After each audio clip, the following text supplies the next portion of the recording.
Without further ado, I will just introduce our keynote speaker. Dr. Floyd assumed his position as Executive Secretary of the CTVTO in August 2021, and before joining the CTVTO, he served as the Director General of the Australian Safeguards and Non-Proliferation Office, ASNO, for over a decade, overseeing Australia's adherence to international treaties like the Comprehensive Nuclear Test Ban Treaty, CTBT, and the Nuclear Non-Proliferation Treaty, NPT. During his tenure at ASNO, he played key roles in various international organizations and chaired committees on nuclear safeguards and disarmament. Dr. Floyd's career also includes senior executive positions in the Department of the Prime Minister and Cabinet advising on counterterrorism, counter-proliferation, and homeland security. With a background in population ecology, he initially worked as a researcher scientist at the Commonwealth Scientific and Industrial Research Organization, the CSIRO. He is an advocate for gender equality and an international gender champion, native from Australia, and he's married with 3 adult children. Dr. Floyd, the floor is yours. Many thanks.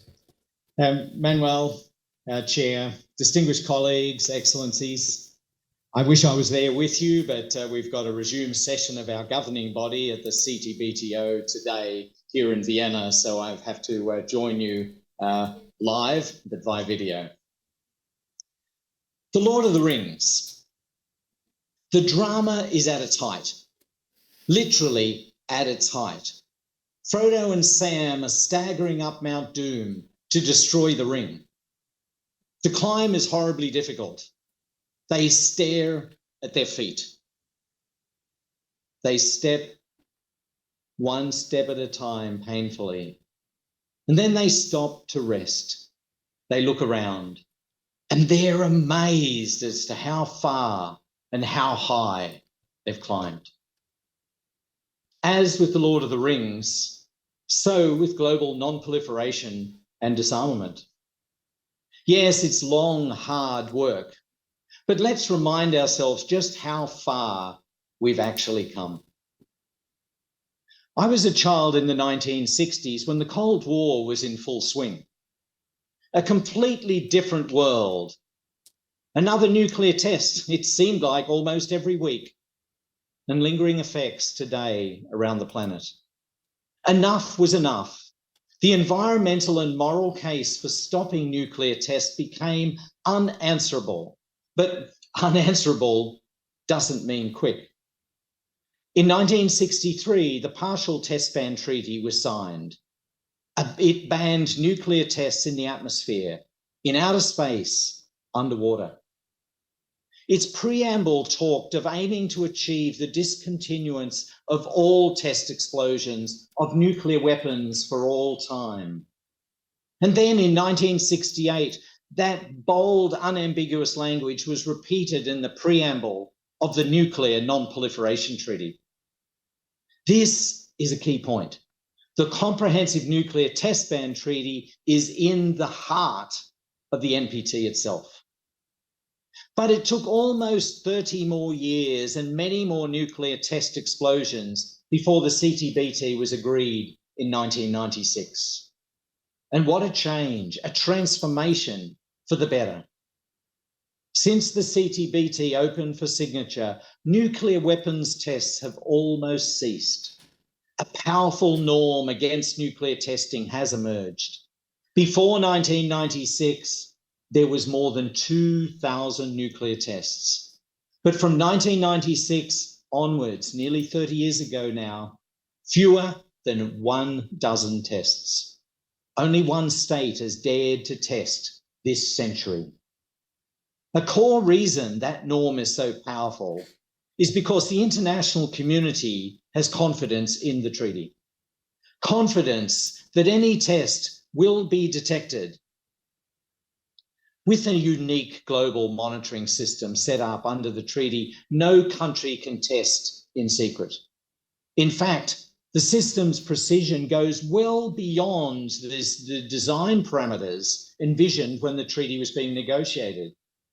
I visited Hiroshima this year for the memorial of the atomic bombing. It was more than a sobering experience. In 1945, one weapon, one explosion, and then 80,000 people died by the end of that year. The bomb that fell on Hiroshima was 16 kilotons of TNT equivalent of magnitude. The CTBT's International Monitoring System, the IMS, was designed to detect a much smaller explosion than that, just one kiloton anywhere on the planet. Today, the IMS can detect anywhere on the planet an explosion less than half that size, half a kiloton. This gives the international community the confidence it demands. No secret testing. This does not come about by accident or good luck. Here I want to go out of my way to thank the European Union for its support. Some 40% of CTBTO funding comes from the EU and its member states. And EU member states pay their dues on time. Thank you. These reliable payments make a huge positive difference as we plan our work. So does your generous voluntary contributions. Through joint actions and the previous 8th EU Council decisions, the CTBTO has received an extra 30 million euros from the EU and its member states. These funds have helped support the CTBTO's verification regime and capacity building activities. They've helped us have an added focus on gender balance and expert participation from developing countries. This support helps many smaller countries around the world to benefit from the treaty. Their people have their fair chance to join our programs and to take part fully in verification work. To do all this well, it takes flexible funding. Your help is so much appreciated. So please don't stop being flexible and generous. So we've come a long way since the first momentous nuclear explosion. This year, many younger people probably saw it presented for the first time in the Oppenheimer movie. But over the last few years, we're seeing a worrying shift in tone, in rhetoric. It seems to signal nostalgia for those bleak, dangerous Cold War standoffs.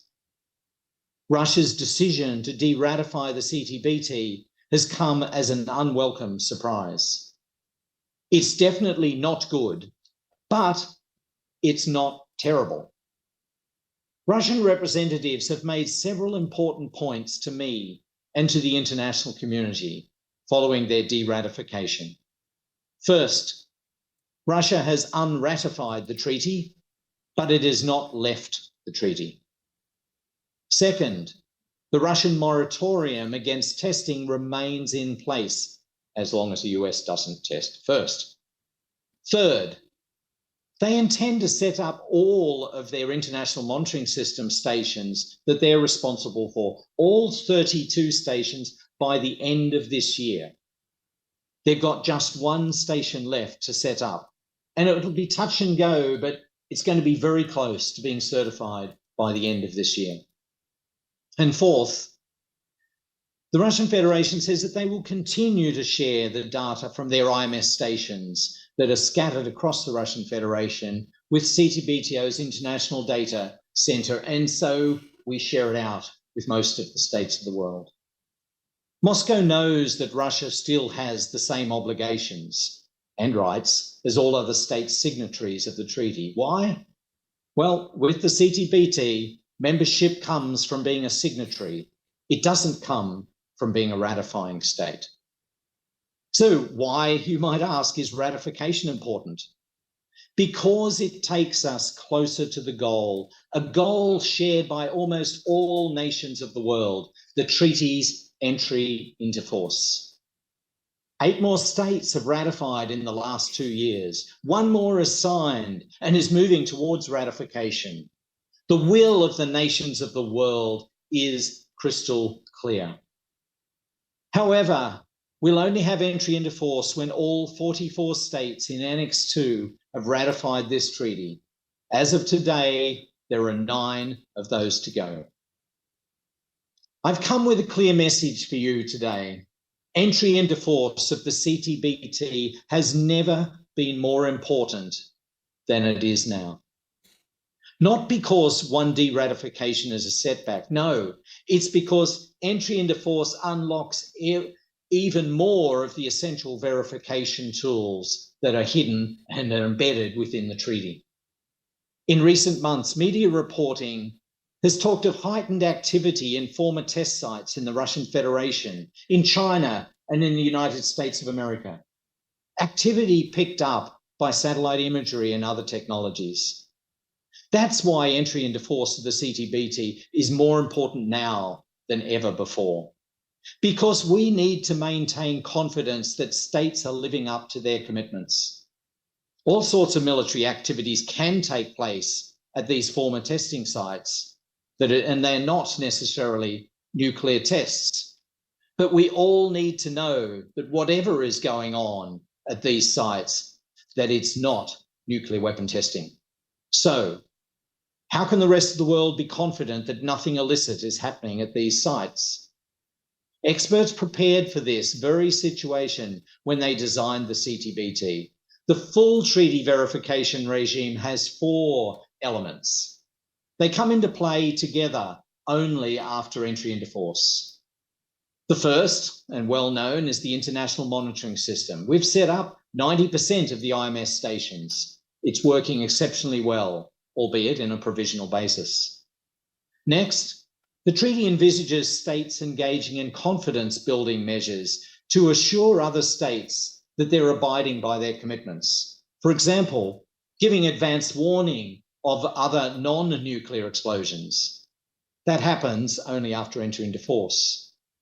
The third element of verification in the treaty, EIF would bring in formal mechanisms such as consultation and clarification when a state has questions or concerns and wants information. Again, we can support that only after entry into force. And then finally, the fourth element, the absolutely critical fourth element of the verification regime, on-site inspection. If states suspect that another state may have tested, yet despite all the other treaty arrangements, doubt remains, it's on-site inspection that can definitively provide an answer. It can't happen without entry into force. Dear colleagues, in short, and to be clear, that all the CTBT's obligations are being respected, we need all 4 verification mechanisms. To keep confidence that the norm is holding strong, to be sure that the ban on nuclear test explosions is being adhered to. This will also give the international community the confidence it needs to consider further ambitious disarmament initiatives. So in summing up, a nuclear test in North Korea would be bad. Renewed nuclear testing by a nuclear weapon state, very bad indeed. The global set of moratorium commitments, the political pledges to not test, would be at risk. Even our hard-won successes over decades in limiting nuclear proliferation would be in jeopardy. The 2026 NPT Review Conference is no less than 150 weeks away now. Plenty of tough talking between now and then, I am sure. What should those of us who support the NPT and the CTBT, and especially the European Union, be saying and doing? I could suggest 3 things. First and foremost, concerns about activities at former nuclear test sites make the case for entry into force and all the additional mutual verification tools that brings, all the more pressing and important. Secondly, raise the issues loud and clear in your diplomacy, not in a routine way. Make clear what you really mean. Explain how the EU actively supports the CTBT. Urge others to do the same. Draw attention to our EU-funded and other outreach programs. Use your speeches to emphasise that the CTBT is already a huge success for all of us. And thirdly, think hard about good, strong outcomes from the 2026 NPT Review Conference and how we can push for them. Let's press hard for all possessor states to publicly and unambiguously recommit to their moratoria against testing? Why not use the NPT review process to urge the USA, China, the Russian Federation to talk to each other and other Annex II states about a shared push to ratify the treaty? My final thought, it's about a new sense of urgency. Yes, there are so many urgent issues these days. And yes, it's hard to generate urgency in this, for most people, murky, technical, and slow policy area. The NPT talks of undertaking effective measures in the direction of nuclear disarmament. That's the slow journey we're on. We're like Frodo and Sam climbing up the sides of Mount Doom. I hope it will not be Doom.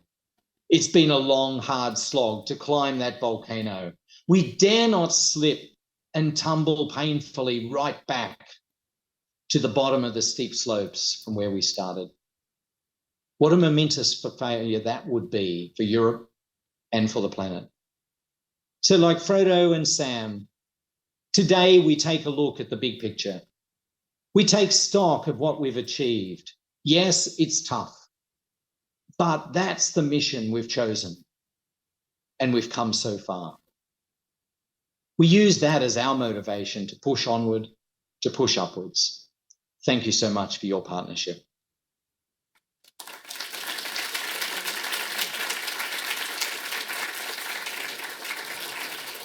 Thank you very much, Dr. Floyd, for your remarks. Being myself quite a fan of The Lord of the Rings, I would say that just remember that Tolkien wrote it thinking about the First World War. Please, I just don't want to be so prophetic about that. Hopefully we are not going through the same path. But in any case, these were quite insightful comments. We review most of the main important things regarding the CTBT, the fact that it was in the heart of the NPT and it's in the heart of the non-proliferation regime. And also we are quite worrying, but at least Executive Secretary Floyd thinks it's not catastrophic, Russia's de-ratification of the CTBT. We are quite tight on time, actually. So in case I'm gonna think about a very short round of questions in case someone wants to ask anything. Yes, we have one question here. Very short, please, and concise. Yes, good evening. My name is Ayman Khalila. I come from Jordan. I'm a big fan of CTBT, yet I cannot escape the ultimate nightmare, and that is if CTBT is not ratified, if CTBT does not go into force. So my question is, in light of very limited development facing the ratification process, would CTBT be interested in developing solutions, tangible solutions, that could pave the way for a sustainable development for the treaty itself? I speak as somebody who comes from the Middle East. MISA, as you know, Annex II countries represents, more specifically Middle East portion of the Annex II countries represents more or less 35%, give or take. So within the context of the Middle East, I think CTBT can play a very important role when it comes, especially when it comes to verification. And I wonder to what extent CTBT might be interested in developing such tools and tangible results. Thank you. Thank you very much. I see another question over there. And a third question here to Ambassador Trezza. And I think that we can close with these three. Thank you for your presentation. I'm Professor Mario Rocco, University of Genova in Italy. My question is about the ways to go to circumvent the ban in the tests. That is, right now it is easier and easier to make reliable predictions about the nuclear bombs just by simulations. And I mean, in which respect does this affect the treaty? Many thanks. And for here in front to Ambassador Trezza, please.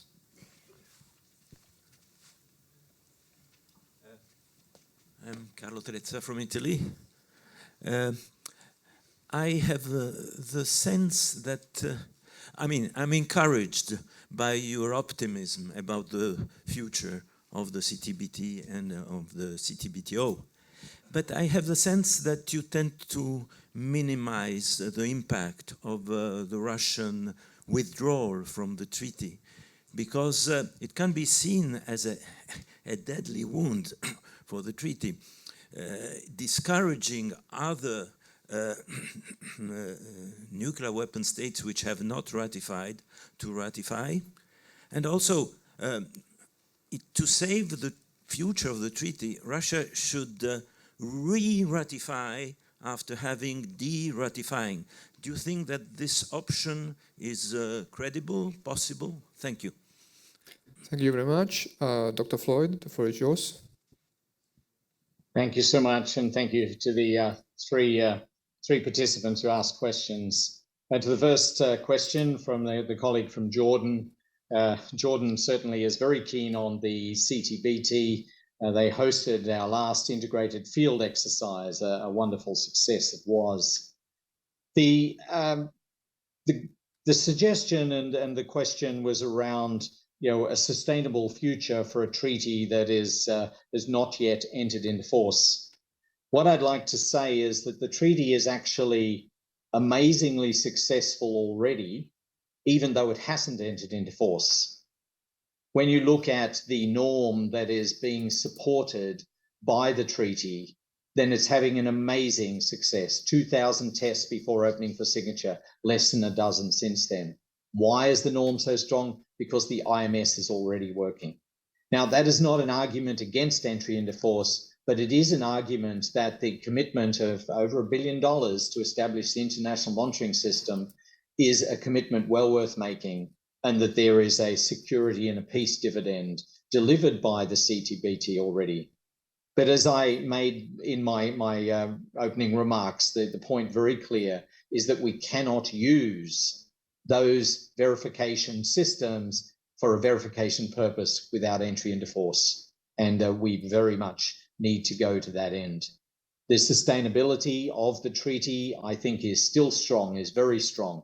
This year, we've got the highest collection rate of the dues from states that we've had in recent history, 96.5% at the moment, and still a bit more of the year to go. That shows to me that there isn't lagging commitment to this treaty. I see many indicators of the interest in the treaty and the importance of it actually rising. The second question from the colleague from Italy about circumventing the treaty, and particularly by the use of simulations so that you could have non-testing means to develop nuclear weapons, nuclear weapon capability. Yes, there's a lot that you can do with supercomputer simulations, and if you mix that with some really high-end physics experimentation. But I find it inconceivable that a state without a nuclear weapon will develop a nuclear weapon based on computer simulation, and that their military commanders would be prepared to use an otherwise untested weapon in the theatre of war. It is inconceivable to me. So the use of simulation, yes, I can see how that can be used to work with existing known nuclear weapon designs to be able to check for their safety and maybe even some refinements. But I can't see how that simulation is going to develop whole new classes of weapons or new weapon capability into the hands of states that don't already have it. That, I think, is the domain where nuclear weapon testing being banned is just so important. The final question, Ambassador, you fear that I might be minimizing the significance of the Russian Federation de-ratification. I hope I'm not. I certainly did everything I could to seek to engage with them to persuade them of a different course of action. But their course of action was very much motivated by their language not being on a level playing field with China and the United States of America, two other nuclear weapons states that had not taken the commitments of ratification. And so they chose to undo the ratification. The bill that went through the Duma and the legislation that followed, it does one thing, and it merely just changes, their commitment to the ratification.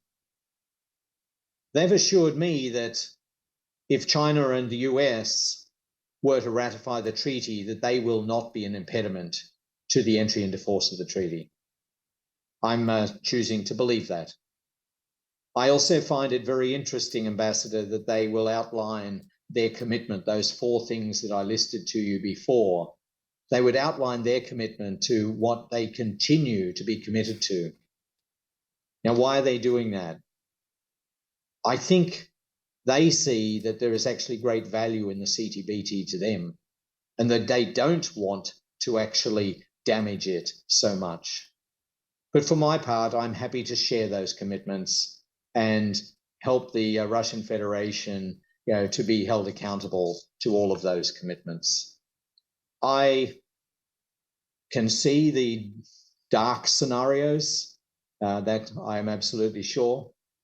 I think that we do well to continue to work to see the Russian Federation stay within the framework of the treaty as a signatory state, and to continue to work towards the eventual entry into force of this treaty. But thank you for your question. And thank you for your answers, Executive Secretary. Please join me in thanking Executive Secretary's intervention, please. Thanks. Thank you so much for the opportunity, and apologies for not being there with you in person. Thank you. Maybe next year. Okay, I'll remember that. Well, and now, now the time is right for our coffee break, please.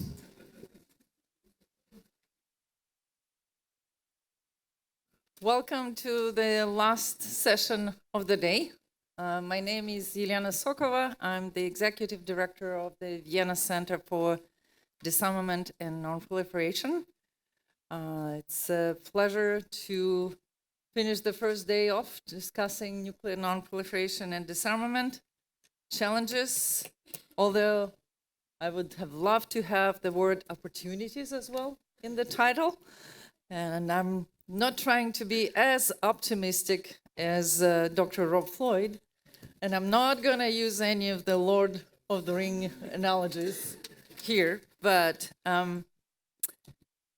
I know it's already been a very rich discussion, and I don't want to repeat many of the things that was said during the previous panels and the keynote presentations.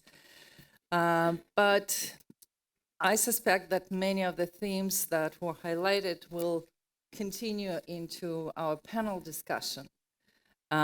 Nuclear non-proliferation and disarmament, NPT, are not insulated from the overall challenges that we're seeing in the multilateral diplomacy and the way the various WMD institutions and norms operate. One regime affects the other in the overall global order. But we do have an opportunity to look at the results of the most recent NPT Preparatory Committee meeting in Vienna, and also look forward what it means, what are additional developments that transpired since that time. I did ask our panelists to answer several questions. First, based on the results of the discussions past August and current developments, in what are the key issues in their view and areas of concerns and disagreements that will dominate the next PrepCom meeting and the review process itself. What steps could be taken to address some of these concerns and challenges, and particularly what can the EU contribute to that? What are potential areas of progress across the three pillars of NPT? Do we have some opportunities to achieve some progress despite some of the difficulties we're facing? And finally, we were not able to agree either in 2022 on the final document. The previous PrepCom cycle also ended without the final paper. But this past August was also an interesting, because of the first time we had the working group on strengthening the NPT review process taking place before the PrepCom meeting itself. Although there was no formal agreement on the outcome of that discussion, I really wanted to hear from our panelists about how we can move forward some of the recommendations that actually found a pretty good and broad support during the discussion. And if you look back in general, the discussions during the working group meeting were much more substantive and much more constructive than they were in the NPT PrepCom itself. So with these questions put out, I asked our panelists to provide 5, maximum 7 minutes initial remarks, because I would suspect that we'll have many questions from the audience. If not, I'll ask them myself. I have a long list of my own questions. And we will go in the order the speakers are listed in the program. And I'm not going to read their biographies because you also have just mentioned their current positions. We'll start with you, Ambassador Viennin. As you know, he was chair of the first session of the preparatory committee of the NPT review conference. Just took place in August previously this year. And he's also a senior advisor for arms control and non-proliferation in the Ministry for Foreign Affairs of Finland. Now that the dust have settled a little bit after August, maybe we can hear from you a little bit of a summary, your impressions, and how do we move forward? Jarmo, please. Thank you very much, Elena, and thank you very much for the organizers to invite me to speak in this conference. I had prepared some answers to Elena's questions, but I was really inspired by Dr. Floyd's statement, so I redrafted everything that I was going to say. So I'm going to build my statement on 4 theses. First of all, NPT is topical, NPT is successful, states parties are committed to the treaty, and finally, it is possible to agree on a meaningful outcome document in the review conference in 2026. First, on the NPT is topical. I mean, those history freaks, I'm going to simplify very much the history. I hope that you accept this. NPT is topical. The origins of the NPT lie in 2 major concerns. First, of course, on the nuclear proliferation. There was a concern 60 years ago that there would be many more countries acquiring nuclear weapons than was at that stage, and that was a real concern and a very understandable concern. The other concern was the nuclear arms racing, which has already started and was actually gathering speed at this point. Something needed to be done also in that aspect. But there was also one aspiration, harnessing nuclear energy for the development and advancement of the world and its inhabitants. And when we see the situation today, NPT remains topical. We still have a proliferation crisis. We have the North Korean nuclear program. They haven't been testing for a while, but certainly the program is very well alive and kicking. And they have a very profound missile program too. We have concerns about the nature of the Iranian nuclear program, and those concerns haven't been washed away with the Iranian recent behavior. And of course, throughout the years, we have had information about the many other countries' nuclear weapons programs during the past decades. Yes, nuclear proliferation remains a major concern for all of us. On the arms racing, what we have seen during the recent years is that Russia has concluded its nuclear modernization, and they are constantly developing new and novel and destabilizing nuclear weapons and delivery vehicles. They have issued nuclear threats and using nuclear intimidation to advance their cause. China is quickly building up its nuclear arsenal. It's also diversifying the nuclear arsenal. And we know that the United States has embarked on a several decade modernization of their nuclear weapons. We are not in a similar situation than in the 60s and later in the 70s concerning nuclear arms racing. But of course, there's a possibility for that also. Very much depends what is going to be the US response especially on the Chinese nuclear buildup, and what kind of reaction there's going to be on the possible US reaction on those nuclear buildups once again. So we certainly should be concerned about possibility of, if not arms racing, but something very similar. And then on the possibility, on the peaceful uses, I mean, I just want to mention two things. Sustainable development goals. I mean, many countries in the developing world are aspiring for a meaningful life. All of the people, certainly peaceful application of nuclear energy can help achieve a meaningful life for all of the people in the continent. In the world, only a couple of days ago in Dubai, in the climate change conference, more than 20 countries made a joint statement on the need to advance the peaceful uses of nuclear energy in energy production in order to actually to avoid the climate crisis. So NPT remains also topical in this sense. NPT is successful. I mean, it's a treaty with almost or nearly universal membership. There are different characterization. What is the role of the NPT? I very often say that it's a cornerstone of the international rules-based system. NPT provides a very strong norm against nuclear proliferation.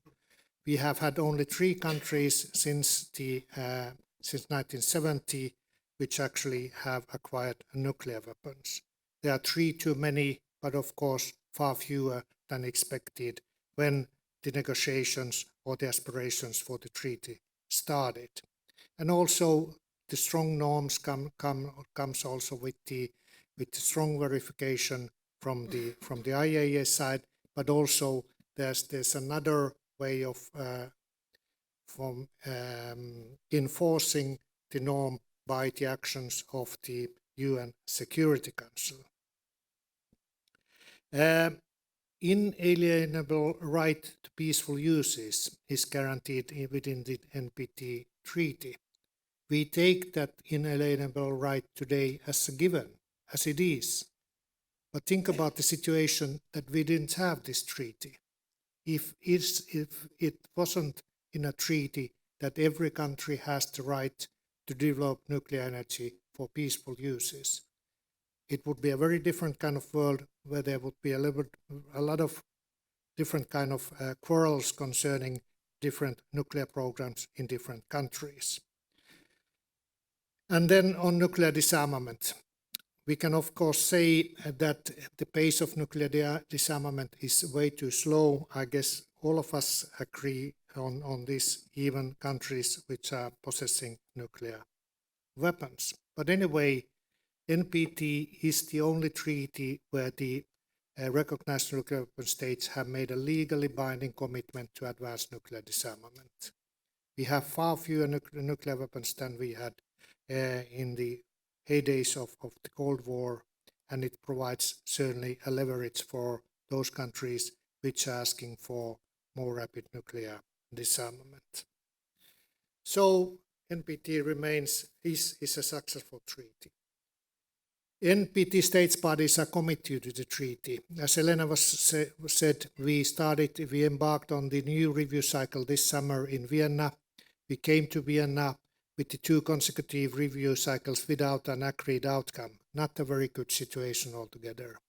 We had 2 meetings in Vienna, first on the working group on further strengthening the review process, and the first PrepCom meeting. To characterize a little bit on those meetings, first of all, on the working group meeting, I think it was a very different kind of NPT meeting. It was interactive. People were actually discussing, listening to each other, and actually reacting what was said in the room. So it was a very good meeting. In the end, we were not able to agree on recommendations for the PrepCom. And that was mainly because the recommendations where we all agreed upon were not ambitious enough for the majority of the states parties. Some of the delegations were not ready to agree, for example, on the recommendation concerning enhanced accountability, enhanced transparency.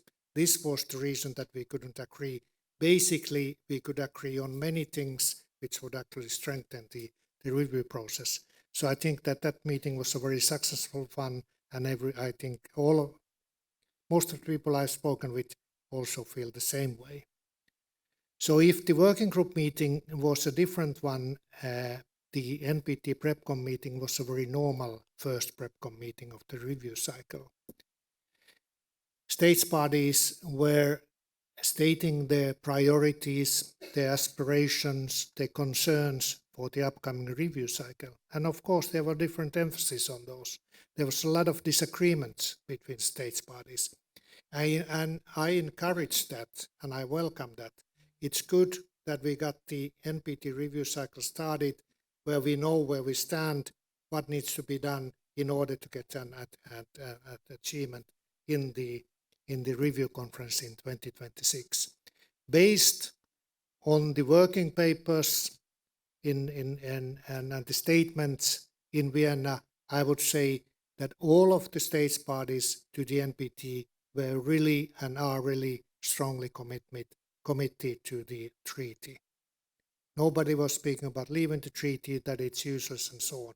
Of course, there's going to be challenges, but the commitment to the treaty remains very strong. And this leads to my final point concerning that it's possible to have a meaningful outcome document agreement in the review conference in 2026, very much based on the statements on the working papers which were provided for this summer's meeting.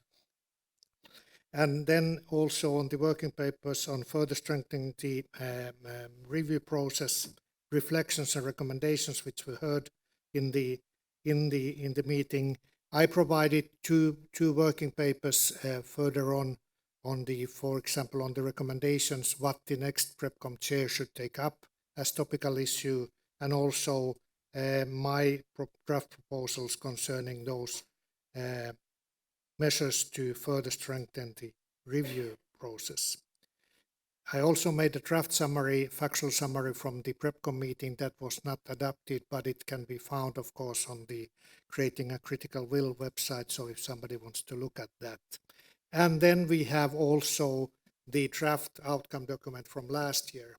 All of these working papers from the summer's meeting, all the statements and the draft outcome document from last year certainly provides the basis where we can find where we have the ingredients for the diplomatic soup, which we have to cook together and come to an agreement on the things which we think that are very important.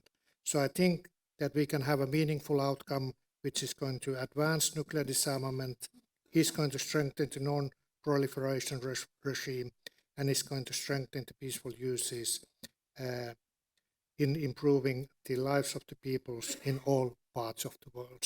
So thank you very much, Elena. Thank you, Jarmo. Definitely agree with your several points, including that the NPT is still topical and valid in many, all of its pillars. Really excited to hear that you have a very positive outlook towards the successful review conference in 2026. But one thing that really got my ears perked, you called the last meeting like a normal NPT meeting. I was like, if that's become a norm, maybe it's not such a good idea for it to be a normal meeting. We need a little bit of a different norm to prevail. But with that, I'll move to our next speaker, to Ambassador Jacek Bilica, who is Chef of Cabinet at the Director General's Office at the International Atomic Energy Agency. But this conference and this community is very dear to him, as far as I understand, because he previously worked as the EU Special Envoy for Non-proliferation and Disarmament, and knows kind of both worlds, the EU and now the IAEA. Jacek, the floor is yours. Thank you very much, Elena, and good evening, colleagues. I must say that it is really a great pleasure and really huge satisfaction to see such a full room of people interested in nuclear non-proliferation and disarmament issues. I think that the founder of the consortium, Annalisa Gianella, would have been really proud had she been able to see this, and I hope some of our Italian colleagues will be able to convey the message to her that her idea is working so well. Obviously, Annalisa being the first senior EU official in 2003, having been nominated by High Representative Javier Solana to deal with non-proliferation issues at the EU. She has moved on. She is now in arts and organizing exhibitions.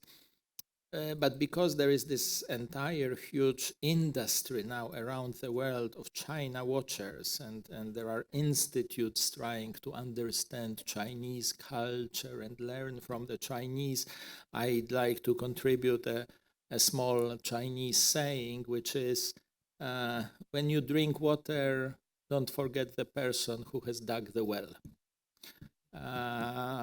吃水别忘挖井山. So with this, I would like to move on to the second thanks and appreciation, which go to Ambassador to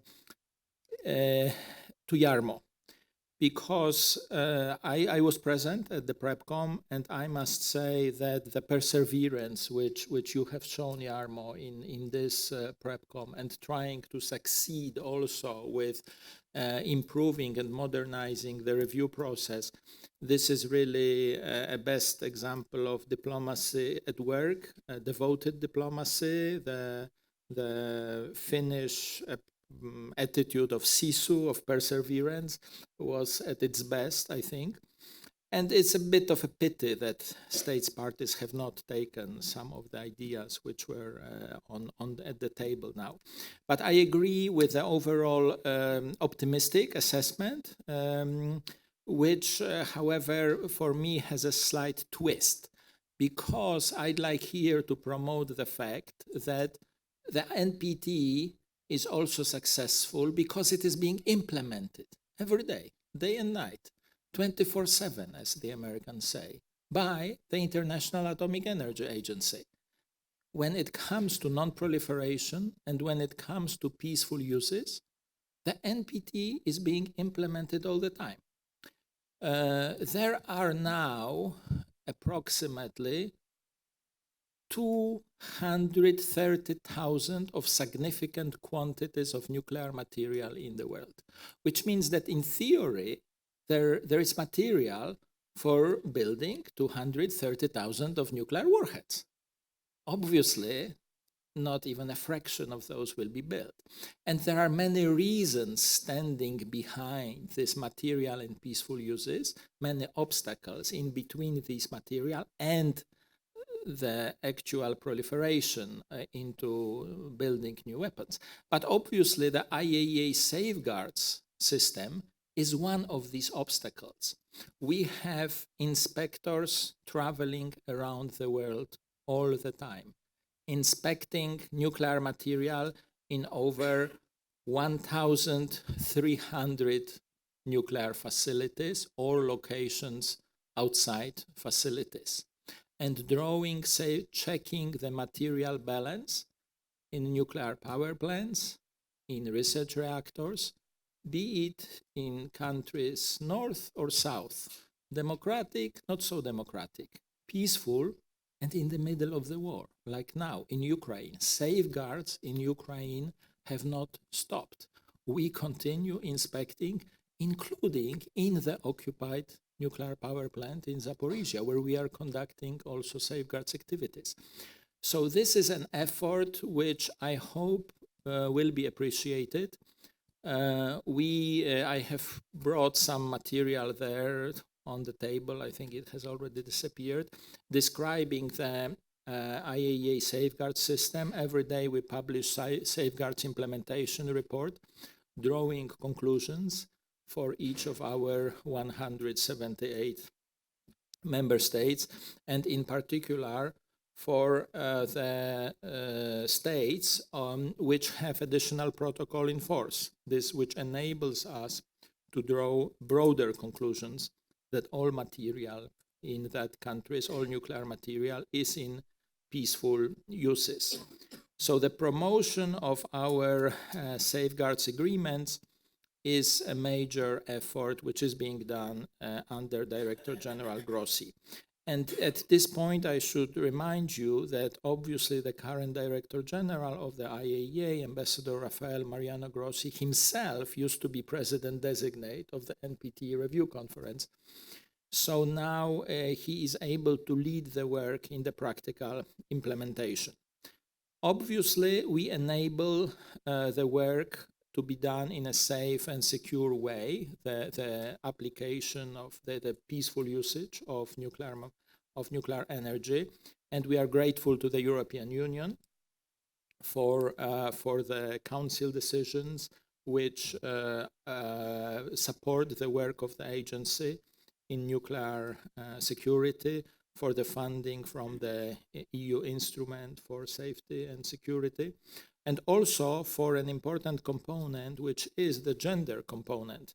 The Marie Skłodowska-Curie Fellowship Program, which has been launched by Director General Grossi, provides scholarships for women who want to study nuclear disciplines. And I have actually heard that there are some in the room. This is something, it is addressing a certain structural problem in the workforce, which traditionally has been male-dominated. Now, the peaceful usage, peaceful applications, this is something which is also being done by the agency in very, very practical way. I mean, we are a UN organization which actually has laboratories, which actually there is stuff being done. You can go to Seibersdorf and see new kinds of crops and see equipment where we calibrate, for example, equipment for radiotherapy, fighting against cancer. All this work has been reorganized and scaled up by Director General Grossi with initiatives such as Rays of Hope to address the scourge of cancer in the world, for example. One of the latest initiatives is Atoms for Food, which was launched jointly with the Food and Agriculture Organization of the United Nations in Rome.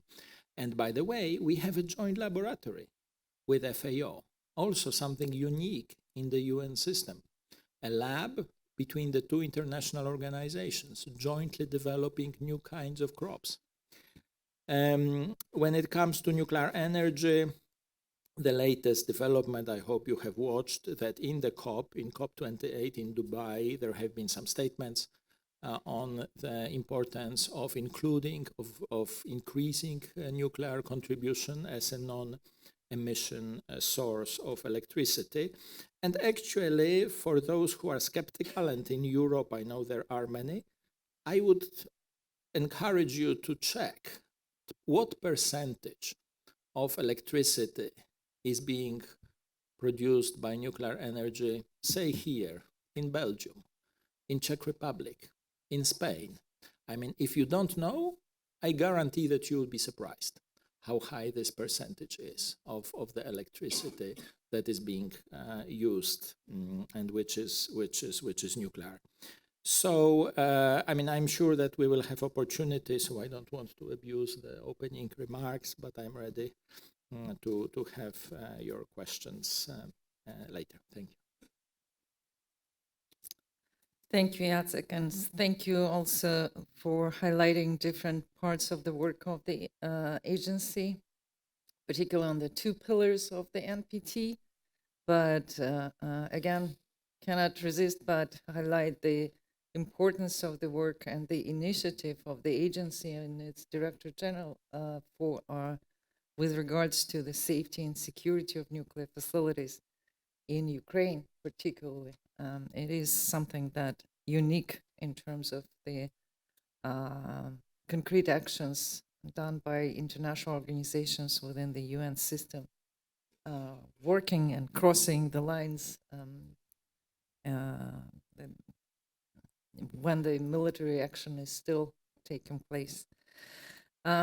Moving on to a good friend and former Vienna colleague, Ambassador Stefan Clement, who is a special advisor for the Iranian nuclear issues, European External Action Service, but previously, until the last summer, who was the permanent representative of the EU to the United Nations organizations in Vienna and special advisor in charge of nuclear implementation of the Joint Comprehensive Plan of Action.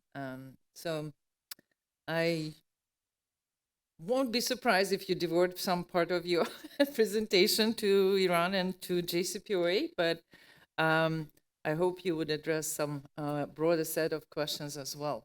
But great to see you. Please, the floor is yours.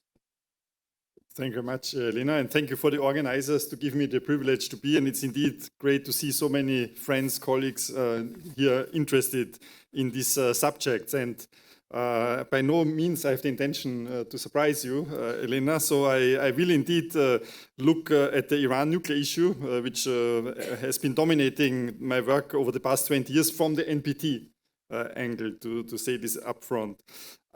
If you look at the Iran nuclear issue in relation to NPT and NPT review processes, you easily can see that the last 5 review cycles have in some way, I would not say overshadowed, but have been in some way had to handle the Iranian nuclear issue in one or the other way. And there have been better periods and there have been worse periods. And since there was a lot of discussion about being challenges, opportunities, pessimism, optimism, you will not be surprised either to find me rather on the pessimistic side with my intervention.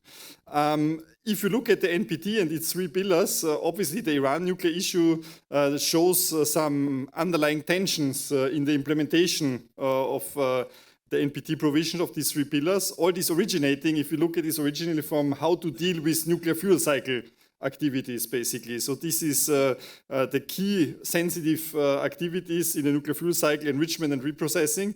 And this basically triggered in, I would say, 2003, 2004, the strong interest and concerns on the Iran nuclear program. And as I said before, and Jacek very clearly also pointed this out, the NPT is a strong treaty, of course, because it's being implemented. But when you implement the treaty, of course, you have a series of problems on the daily implementation which have to be addressed. You have to clarify issues and so on. And this also later on played a key role once the JCPOA was being implemented successfully, at least for a short period of time. But if you look at NPT, past and future review cycles, of course, one of the big questions is we look at the Iran nuclear issue as a regional issue, of course, in this context. Others were mentioned, like DPRK. One could also identify other ones. How do these issues, these concerns, these problems influence the review process? And for my experience, I had the experience even before the Iran nuclear issue was dealt with. It's the Dangerous Eye series, I would say, in 2000, the Iraqi nuclear issue overshadowed the review conference. So these issues have a very kind of influential role, I would say, in the review process, even if it's not always visible on the surface. But these countries, or countries who feel attached to the issue at stake, they take very strong positions in these reviews, in the review process, in the deliberations. And of course, this is why it's so important somehow to frame these issues and to see what can be done in order to bring these issues to a balanced or an equilibrium situation. And of course, you will not be surprised either when I come to inclusion. The JCPOA provided such kind of instrument, and also its implementation allowed to keep this issue, which was never fully resolved, I would say, but through the implementation of the JCPOA, it helped the IAEA to implement safeguards, also in a much stronger way, additional protocol, additional transparency measures. Obviously today, when we look back and we look at today or in the future, unfortunately, I think the situation is not at all a positive one. We see that, as we all know, the former US administration took this unfortunate decision to withdraw from the JCPOA and reintroduce sanctions. And over time, the JCPOA as a kind of agreement has been eroded. And today, basically, we stand in a very unfortunate situation where Iranian nuclear program has expanded far beyond what is even foreseen in the JCPOA, and of course economic pressure on Iran has also increased. There have been efforts over the past 2.5, 3 years to bring back the JCPOA. All these efforts, unfortunately, in spite of all the efforts of myself and many colleagues strongly dedicated to it, have failed. There was maybe the closest moment to come back to JCPOA was maybe a bit more than a year ago in August, September 2022, when a text was even presented. By now, of course, the Iranian program is so far away that it is not so automatically clear how a return to the JCPOA would be possible. And of course, these tensions will become bigger. There's also increasing tension with the IAEA due to the reduction in monitoring. As I said, the JCPOA had very important monitoring provisions and providing a lot of transparency. And these monitoring provisions have been going away. There are some outstanding safeguards issues, as we know, which have not been resolved. There's no prospect, I think, to have them resolved. So I fear that these issues at the next PrEPCon, but in particular in the review conference in 2026, will have some very kind of influential and negative energy which will be deployed. Unless, of course, we also know that we do not work, it was said earlier today, in a vacuum. There will be elections in the United States next year. And of course, depending on the outcome of these elections, we shall see maybe there may be additional effort just before, I would say, the NPT review conference to solve this issue. It looks very, from my personal experience, looks very challenging, very difficult to achieve this, because also very soon thereafter will be elections in Iran again. So there's an unfortunate asynchronicity in the political landscape in these two main actors in this exercise. There is a chance, at least, to stabilize the situation, maybe have some de-escalation efforts, some stabilization efforts in terms of maybe additional monitoring, some positive gestures from the United States. There was also, of course, kind of a more positive track visible over the past few months. We saw some positive steps on the Iranian and the US side. This is now, of course, in the new political situation with the Gaza conflict has been further complicated, and the difficulties have been exacerbated. So as I would not see that we should be very optimistic. At the same time, of course, it is very important, I think, for the review process to run this in a constructive way, in a certain way to handle this problem and to isolate the problem. Otherwise, it can easily spread to make the whole exercise a failure. And we have been failures in the past. And as I look back to many review conferences, often the failure which then materialized itself, the root cause of the failure has always been in some regional issue, as we know, the Middle East, some other issues. So this is highly relevant to look at this. And of course, it was said in an earlier session, the EU is orchestrating many activities. Here in this JCPOA, the EU had a key role as coordinator. The EU will continue to play this key role to try to save the JCPOA, even if it's not very likely, not very realistic to look into this direction at this point. But of course, the EU will spare no efforts to deal with this issue as it is enshrined also in a Security Council resolution. And it's an issue which is basically also taken very seriously by all the P5. This can be seen in these years of negotiations of, as we call it, E3+3 with Iran. But still, to conclude, I think, unfortunately, from current perspective, the biggest risk is that this can contaminate the whole review cycle discussions and the review conference. So, but as I said, there's still, somebody counted 150 days to go, 150 weeks to go to the next review conference, and many things can happen. Let's hope for the positive. Also, it's difficult for me personally, frankly speaking. Thank you. Thank you, Stefan. I would probably, on this particular one, agree with you that there's not much optimism and positive thinking we can have about solving either Iranian nuclear issues or specifically the JCPOA in the coming term. But it is JCPOA, and particularly after the US withdrawal from the agreement, EU play an enormously important role. That's one of the big examples of the EU orchestrating power, so to speak. And I know you still keep it on life support, but yeah, things remain to be seen. Probably the spillovers to other issues is also a very important point, and including the past review conference and the IAEA General Conference and other meetings, we already see that taking place. But hopefully we'll see a little bit more optimism on maybe some other issues, although it's very difficult to see much optimism as we move probably to the next big issue on the agenda.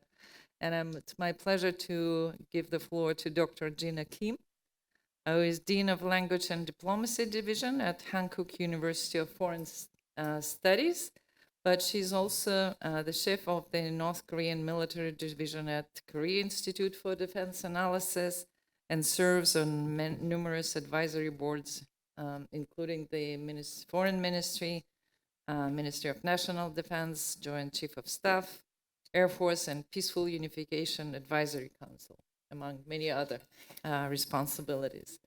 Gina, please take the floor. Yes, thank you. I thank the organizer for inviting me to this conference. It's my honor to speak with distinguished panelists today.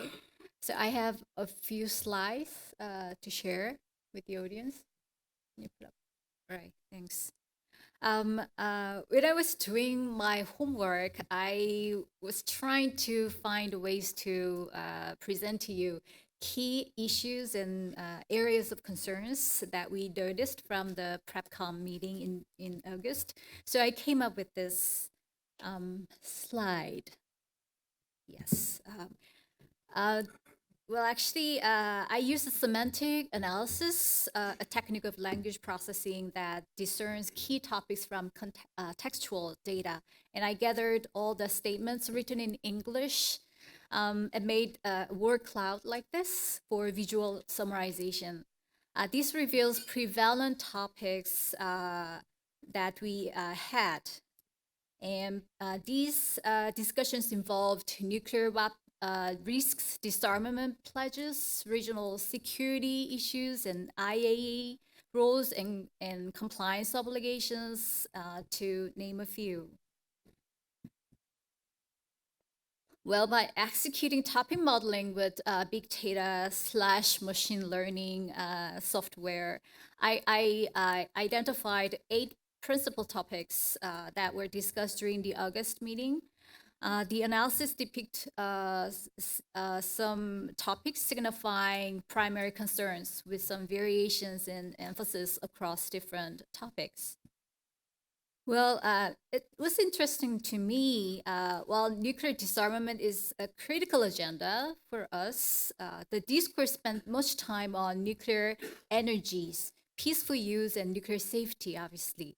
I think it's partially spurred by the events such as the vulnerability of Ukraine facilities and the release of treated water from Fukushima and many other events.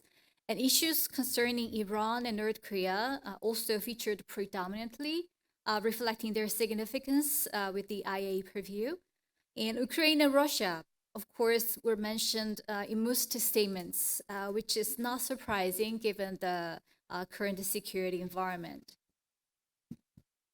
So the analysis revealed 8 topic clusters with denser, broader links indicating stronger relevance. And the degree of centrality within the text measured the interconnectedness of all these issues like nuclear disarmament, Sino-America risk reduction, Russia's rhetoric of nuclear threat, although with varying degrees of cohesion, a Middle East nuclear weapons-free zone, and discussions on overall review process are loosely connected in this issue network. So let me briefly touch upon some issues that require our due attention among those. Russia's military actions in Ukraine actually dominated the narrative according to this analysis. Nuclear weapon states cooperation is not isolated from the strategic context here, obviously. So discussions extended to regulating the strategic environment conducive to disarmament, which though not the sole focus of the NPT review, but it demands due attention, I believe. And the reality on the ground is that the role of nuclear weapons is extended deterrence and related issues have gained prominence, with the US and Asian allies, especially this year, responding to North Korea's nuclear armament, nuclear advancement, frequent deployment of US nuclear assets in Asia have so much complicated regional context, warranting closer scrutiny of the emerging security dynamics and arms race. Given the status quo, it is improbable for all parties to agree on how to limit threatening military capabilities. But calls for strategic stability talks suggest dialogue remains a critical tool. And China's transparency in nuclear capability has been contentious issue, but recent US-China discussions on arms control signal somewhat positive shift, but the meeting could occur in conjunction with the San Francisco summit, and two sides just exchanged views on their respective policies. The same expression that we had heard in 2018. So we are unsure about the extent to which China will make efforts to promote stability.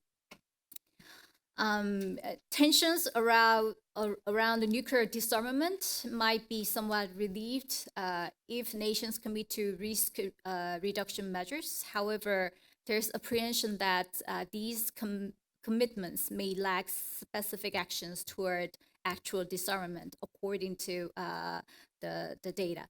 And critics fear that focusing on risk reduction could be a way for nuclear powers to step aside disarmament. And I could read those remarks from many statements. And the argument is that risk reduction should be a step toward disarmament, not an alternative to it. So risk reduction initiative must be part of a concrete plan leading to disarmament, ensuring that the initial steps are not the end point, but the progression toward the goal of eliminating nuclear arsenals. And North Korea's deepening ties with Russia actually raised alarm over the strengthening of its nuclear program. And the unknown unknowns led us to pay attention to the need of stringent export controls, which is a recurring theme, actually. We cannot but emphasize the risk to the global arms control regime. And this was also emphasized in various statements. And the current situation requires more focused attention and concerted efforts to discuss information sharing, capacity building, and outreach for building partnership, I believe. And IAEA's verification role, especially in Iran, was underscored during the many meetings, although it seemed that there are debates about who is responsible for the escalatory situation. I noticed growing concerns about disruptive technology as well. The military application of these newly emerging technologies actually sometimes blurs the lines between nuclear and conventional warfare, necessitating some careful consideration in disarmament dialogue. And new developments in missile defense and space cyber technology all create a new complexity, actually. That was one of the things that I could find. And interestingly, an emerging distinction between responsible and irresponsible nuclear weapon states has surfaced because of Russia's action. And this differentiation has strategy implications, particularly to European countries. With most countries blaming Russia, the situation in Ukraine provides some strategic leverage over Russia. However, even if the international strategic environment has changed, several states are questioning the validity of this distinction, which was well expressed in these statements. So while the NPT review conference navigates through complex geopolitical currents, it is very crucial that all concerned parties strive for tangible commitment and actions that contribute to peace and stability. Well, I already offered some suggestions, but these are some highlights. First, we should continuously refute preemptive nuclear use rhetoric and emphasize advocacy for strategic stability dialogue. That should be resumed. And the U.S. stance on multilateralism is a very important factor. And the forthcoming presidential election, which was the issue that came up in the previous session, could affect the disarmament debate, and we need to prepare for that. And concerns over Iran and North Korea highlight the NPT regime's vulnerabilities, obviously, necessitating tailored measures against emerging regional threats. And with state parties addressing new disruptive technologies, that challenge existing disarmament frameworks, we can think about a special session where we can examine these issues specifically. And considering the need for expertise in this new area of study, I think there should be more inclusion of civilian experts to these formal meetings. Thank you. I'll stop there. Thank you, Jeanette. That's a very interesting and a good use of new analytical tools that exist to sometimes validate some of the impressions and discussions that we have, and sometimes probably finding some new ways of interpreting the discussion. But can't agree more with you that there needs to be more involvement of civil society in many of these discussions. And if we have time, I may say a few words about the work of the working group on strengthening the NPT review conference in this respect. But we are approaching time of the end of our panel. We still have one more speaker, and my apologies. We're running a little bit behind, but we started later. And last but not least, we have Dr. Joanne C. Van Wyk. She's professor of international politics, Department of Political Sciences, University of South Africa. She has published extensively on South Africa past and contemporary nuclear diplomacy and foreign policy. I'm not going to read the rest of it. Joanne C., please. Yeah. Thank you. Good afternoon, everybody. Thank you to the organizers for this very kind invitation. It's wonderful to have such a big group of people all coming together around this very important topic. I would like to shift the focus of our discussion to Africa this afternoon. We've had Asia, we've had the Middle East, but let us take a roll to the cradle of humanity. Africa has a long history of a commitment to nuclear disarmament, non-proliferation, and the peaceful uses of nuclear energy. In fact, it comes from 1963, the famous Cairo Declaration that preceded the eventual Pelindaba Treaty that only came into force 40 years after that. So there is a strong commitment on the continent, not only of the NPT, also the Pelindaba Treaty, the TPNW, but we must be mindful that there are lines in this paradise. So what I want to do this afternoon is to look at some of the main challenges that we may see in Africa's participation within the NPT, the review cycle that is currently going on, and as we go along. First of all, we must be mindful that Africa is a developing continent. It is a continent that is very much focused, especially in the era of the African Union, where development is a major focus of its future plans within the SDGs, but also in Agenda 2063, which is the African Union's developmental blueprint. But before I move on to some of the lines in paradise, let me first look at Africa's track record at the NPT. There is universal acceptance and support of the NPT treaty. However, there is the perception that this is a grand bargain that is limiting Africa's right to its inalienable use of nuclear energy for peaceful purposes. Third, then the distinction between the haves and the have-nots is, of course, for the continent a grave concern, to such an extent that the continent maintains the view that we can speak of nuclear apartheid, where those that need this peaceful energy for developmental purposes are the very ones that are affected because they have not access to that. On a more practical level, the continent has been very much reactive at NPT conferences. It has not been a norm entrepreneur necessarily, it has been a follower. Now, followership is also a distinctive way of practicing diplomacy. Leadership is one thing. Followership, of course, can have positive impacts also. I would have liked to see the continent after 40, 50 years of this treaty to be more proactive, to be a norm entrepreneur, to challenge. Sadly, what happens in Vienna stays in Vienna. So let me look at some of the, as I said, using the African metaphor of the lion in paradise. Let's see what are the predatory actions that can then affect Africa's further commitment in terms of the NPT. So what I focus on first of all is to look at the challenges posed, the proliferation challenges posed by the African Continental Free Trade Agreement. This agreement and this free trade area is operational since the 1st of January 2021. The aim, like in the European sense, it has always been to promote free trade so that development can take place.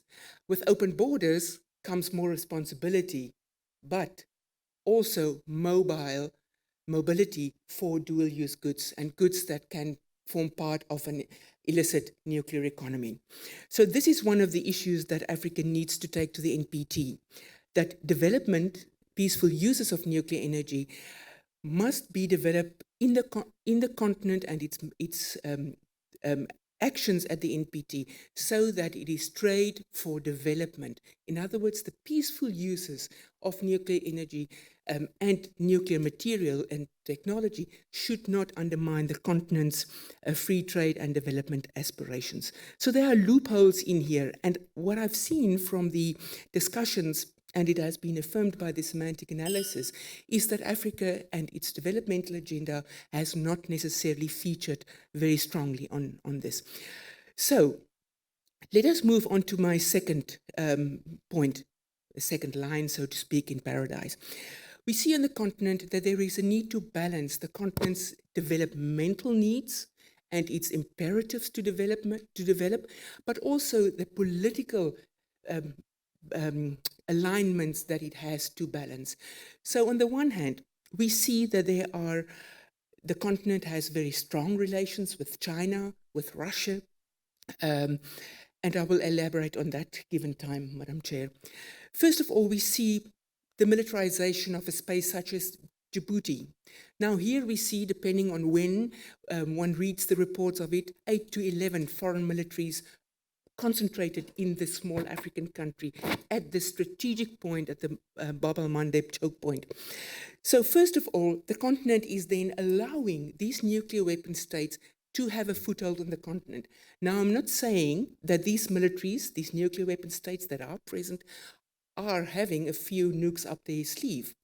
But the mere presence of it is a concerting effort, and the continent has not been outspoken about the prevalence of these states here. Now, to name and shame, we see the US, European countries, UK, Belgium, Italy, France, Spain, Germany, China, India, Japan, Saudi Arabia. This is the polyglot of states that are concentrated in this area. But it gets worse. So we see, second aspect of this is Russia's military presence and also its representatives through the Wagner Group, for example, Rosatom, also participating on the continent. It has, especially Wagner is very much involved in military conflicts, in some instances controlling mines. And it remains to be seen what will happen as the group regroups itself. Also, Russia has a strong ally in Africa. For historical reasons, the continent has remained very faithful to the Soviet Union and in some instances sees the Russian Federation as a natural successor to that. And this has been evident as we've seen at the number of UN GA resolutions. Also, let me move on, Madam Chair. We've seen the issue of Iran is obviously also affecting Africa. Iran has, during the period of Ahmadinejad, now also recently, recommitted itself to the continent. It is spreading Shia Islam, which is, of course, contrary to the dominant faith dogma on the continent. It is also actively trading with the continent. In fact, Iran has also maintained strong relations with South Africa in terms of its nuclear program. Let me also look at the role of China. China remains very ambitious. It remains to be seen whether the Belt Road Initiative will also have a proliferation risk attached to it. It is too soon to tell. But it is one of those lines that we need to take care of. Then the US remains its military base, its weapons, also on in Diego Garcia, which is on the Chagos Islands. And the continent has, of course, expressed its dissatisfaction with that, but of course it remains. Now, let me look at the other environmental factors. First of all, the Western Indian Ocean has increasingly become the backyard of the Indo-Pacific game. We've seen Russia and China recently participating in joint naval exercises with South Africa. We've seen that there is a growing interest that China has on the western side of the African continent with its second military base. But finally, Madam Chair, allow me to look at the case of BRICS. Now, you may have been following the Brazil, Russia, India, South Africa, China grouping that has had its summit in South Africa in August, where it proposed the expansion of these group of countries. Now, it is a polyglot of states. Most notably, it is important to note that these are also nuclear weapons states here. So BRICS will then also spread its wings. It has committed itself to the development of nuclear energy for peaceful purposes. But once again, BRICS has set it up as a counterpoint to Western influence on the continent as well as in the nuclear sphere. Hence, BRICS has expressed as individual countries on the continent against the idea of AUKUS, and of course the presence of the US in the Indo-Pacific has been regarded as a direct threat to China. Final, Madam Chair, what can we do as we approach the next review cycle? What can the EU do, for example? We've heard this morning that the existing architecture that the EU engages in is strong, it's solid. Of course, there can be refinements taking place. The EU has been actively involved in the continent through its EU-Africa summits, for example. But we see that the continent, given its low level of development, given the chaotic state of governments, instability, conflict, needs something more. Here, the continent's nuclear watchdog, the African Commission on Nuclear Energy, remains understaffed, underfunded, and politically not influential. We've seen that the recent reforms of the African Union means that this organization, which has links with the IAEA and Rosatom and Russia through MOUs, remains to seem to position itself, and it is not clear where it is going.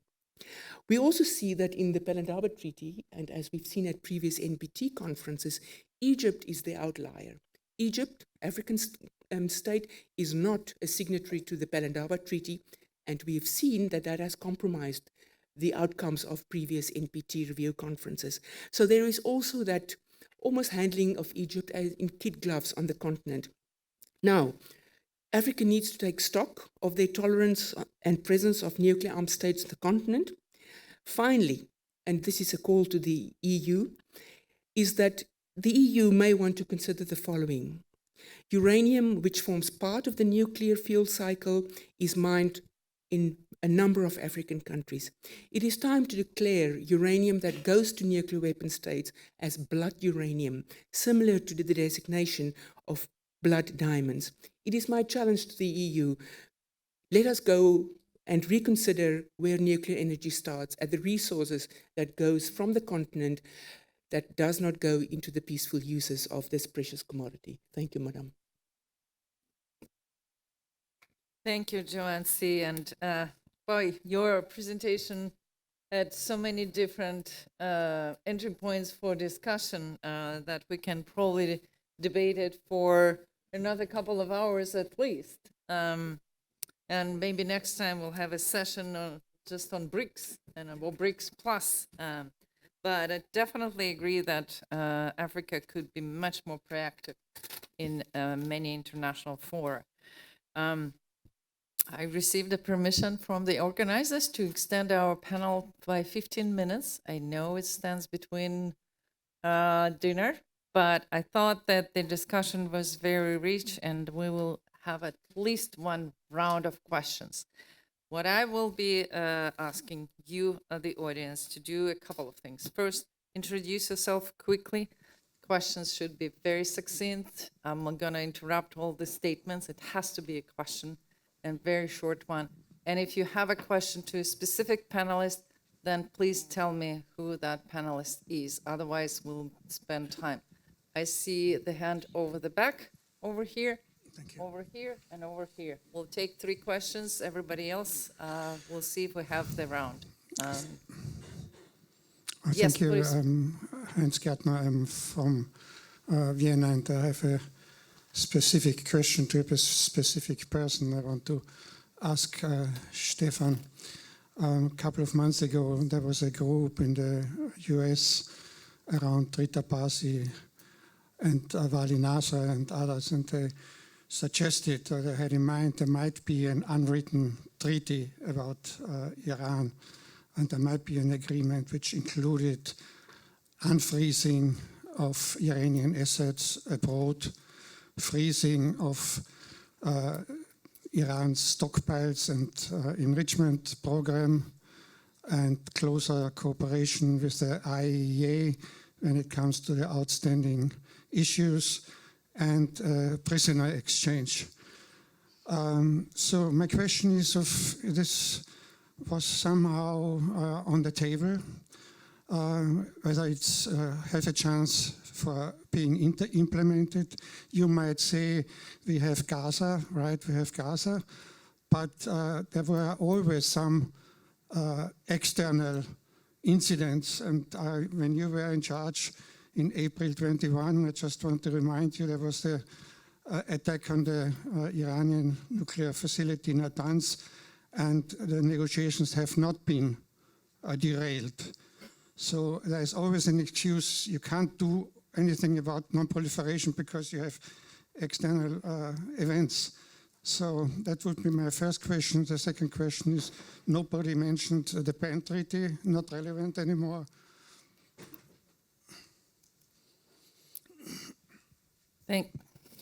Thank you, Professor Gärtner.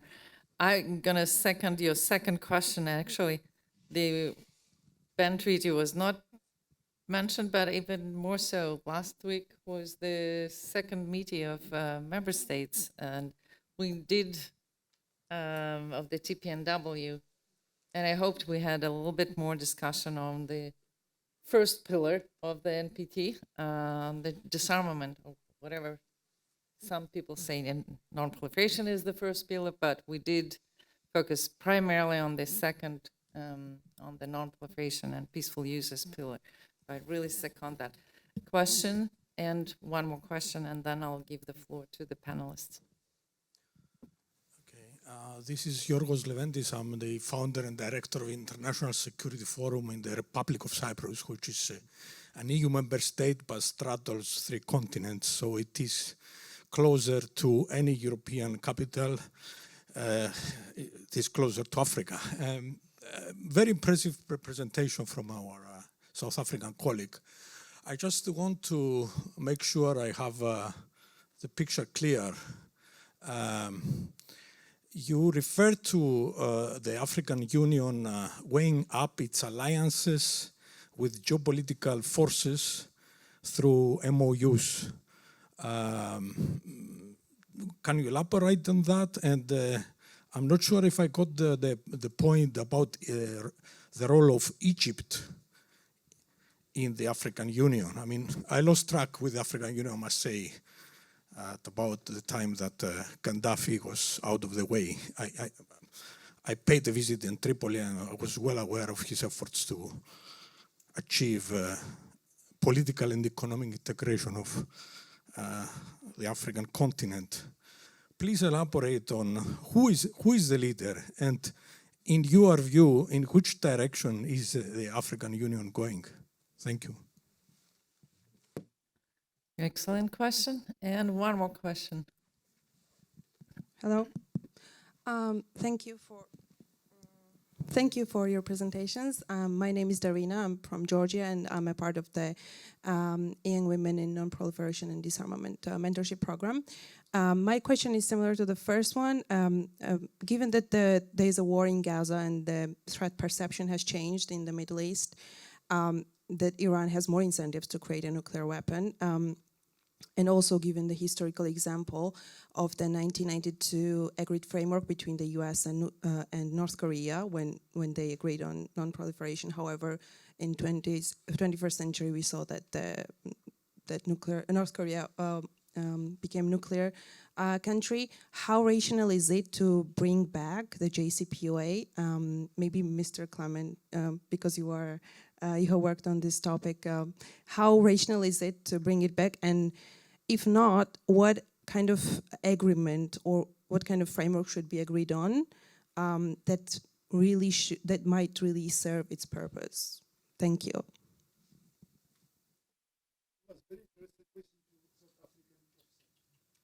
We'll first allow the first round. No, I'm going to be very firm.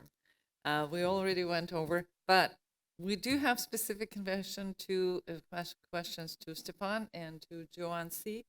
And the others, I guess you'll have to answer the Benn Treaty and disarmament. How is that division of labor? But anyway, Joanne C. Thank you very much for that question. Let me quickly just talk about the Egypt's role in the African Union. Of course, Egypt has this dual identity, being part of the Middle East, the Maghreb, but then also part of Africa. And this has always been some kind of tension between Africa north of the Sahara and south of the Sahara, as much as it is a colonial designation to divide the continent in that. Egypt is also very ambitious in terms of its nuclear energy plans. Currently, the Russians are building at Al-Dabaa. It is, besides South Africa, the only country that is now currently in the process.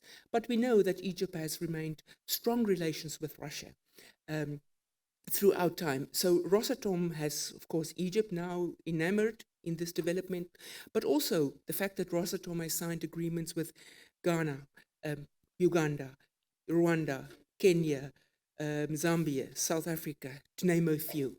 So Egypt is, in that sense, also the point of reference because it has initiated the continent free of nuclear weapons initially, but it is very much part of that identity of playing the game whenever it is suitable to itself.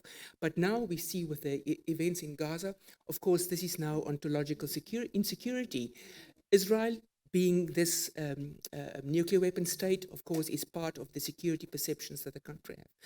Madam Chair, if you can allow me just to finish on the question of the direction that the EU is going. Of course, as I say, what happens in Vienna stays sadly in Vienna. What happens in others, sadly, stays in others.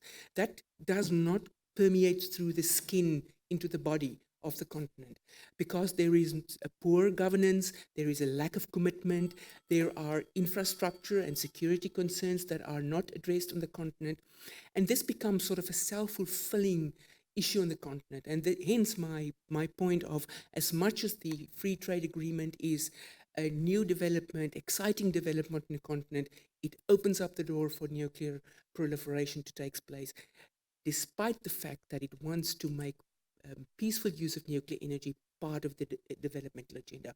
We can take this offline. Given our limited time, let me stop here. Thank you. Thank you. Just maybe to add to that, to what you was talking about, the nuclear weapon states and their presence. At the VCDNP, we held a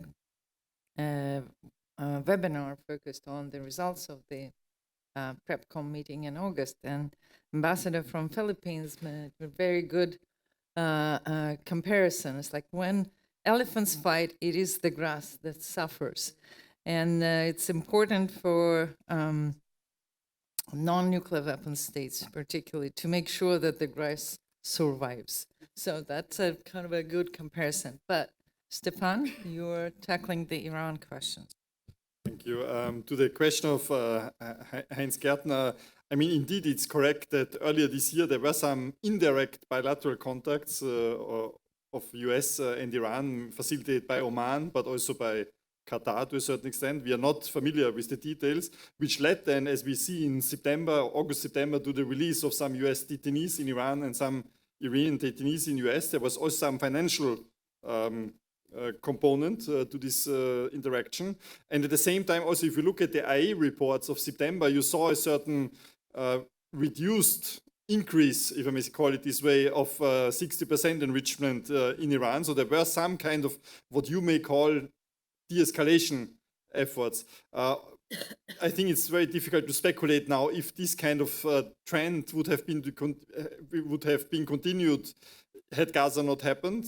What is effect, of course, and here I come to the second question, that there is still a massive expansion of the Iranian nuclear program over the past, let's say, 2.5 years in terms of quantity of enriched material. This is visible in IAEA reports, in installed capacity of centrifuge enrichment, but also what is not so visible at the assumed production manufacturing of huge numbers of advanced centrifuges, which is not monitored anymore because, of course, this is one of the JCPOA transparency provisions which Iran ceased to implement based on its Majlis law, which was enacted in 2020. So I think also trying to answer the second question, of course, it would be of utmost importance to bring back the JCPOA or some agreement which addresses this non-proliferation concern. But I unfortunately come to the same conclusions in my main intervention. It's not very realistic in current political circumstances to get to this goal. Thank you. I'm not going to be that mean to all of you and ask you to take, but I would use that remaining couple of minutes that we have to give you the floor to either contribute to the already asked questions or provide some final remarks and other points you deem necessary. Jarmo? On the question concerning nuclear disarmament, the nuclear weapons, nuclear disarmament, nuclear issues, of course, are very complicated and complex. I mean, for those countries which are in possession of nuclear weapons, for them, nuclear weapons provide the bedrock for the security. And beyond that, in their view, they also provide stability to the world. At the same time, we know that the existence of nuclear weapons and use of nuclear weapons could lead to the end of the civilization, human civilization, as we know. So it's a paradox. All of the countries in possession of nuclear weapons have acquired nuclear weapons because of security reasons. They think that nuclear weapons enhances their security. In order to get rid of nuclear weapons, the security perceptions have to change, and that can only change by cooperation. And it requires, of course, participation of those countries possessing nuclear weapons. We've seen with the Russian invasion and aggression against Ukraine that when a privileged member of the international community, who is a permanent member in the Security Council, which is in possession of the biggest nuclear arsenal in this world, in that situation, it's very difficult to advance nuclear disarmament because you don't actually have, there's no room for negotiations concerning that. When it comes to the TPNW, we of course noticed that the meeting took place last week. For my country, long time ago, we actually never really considered joining the treaty. We see many flaws in the treaty. We think that the treaty is an existing part of the international legal system. It is there. It's not going to go away. We don't think that it's an effective disarmament measure, mainly because of the reason that no country within possession of nuclear weapons has joined the treaty so far. Thank you. Gina? Yeah, just a quick comments about EU's role because it was on the agenda, but we did not discuss it in details. So I think the EU can discuss some division of labor, if you will, with the Asia-Pacific 4, Australia, New Zealand, Japan, and South Korea, because we already share strategic goals with the European countries, and we have individually tailored partnership program with NATO, and we can incorporate non-proliferation and disarmament issue in this efforts. And previously, in 1995, EU joined Quito when there was an agreement between the US and the DPRK. But at the time, the financial contribution was the major agenda. But nowadays, we can discuss a variety of issues. So that's one point that I would like to make. Thanks. Thank you. Jacek, you have the floor. Yes, thank you. Three short points. First, TPNW, the IAEA participated in both the first and the second meetings of states parties upon the invitation from the UN Secretary General, who is obviously the depository of the treaty. So we were there to provide technical expertise if needed. But we obviously recognize that the treaty is very controversial also among our member states, including the members of the IAEA Board of Governors. Secondly, there is obviously interest in Africa in nuclear energy, not least in the small modular reactors, which are a great hope now of the nuclear industry, hopefully lowering the entry barrier, including the cost barrier. So I must say a lot of interest in Africa is about SMRs, and I wouldn't put Egypt and some of the others in the same basket, because in Egypt actually the construction of the nuclear power plant has already begun, while in other cases which were mentioned, Rwanda and so on, the agreements are really with Rosatom are really framework agreements, and something may or may not come out of them.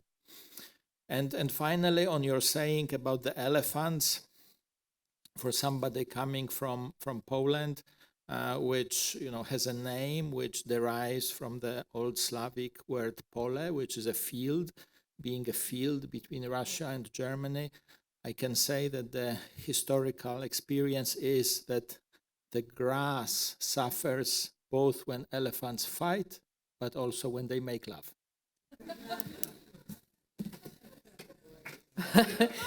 Okay.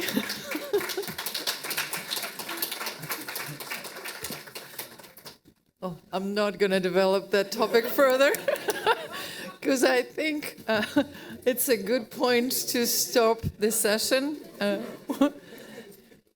and for us to enjoy the dinner reception. I don't know what organizers want to say at the end of the meeting, what are the directions, but I want you to join me in thanking our panelists. I think the discussion was very rich.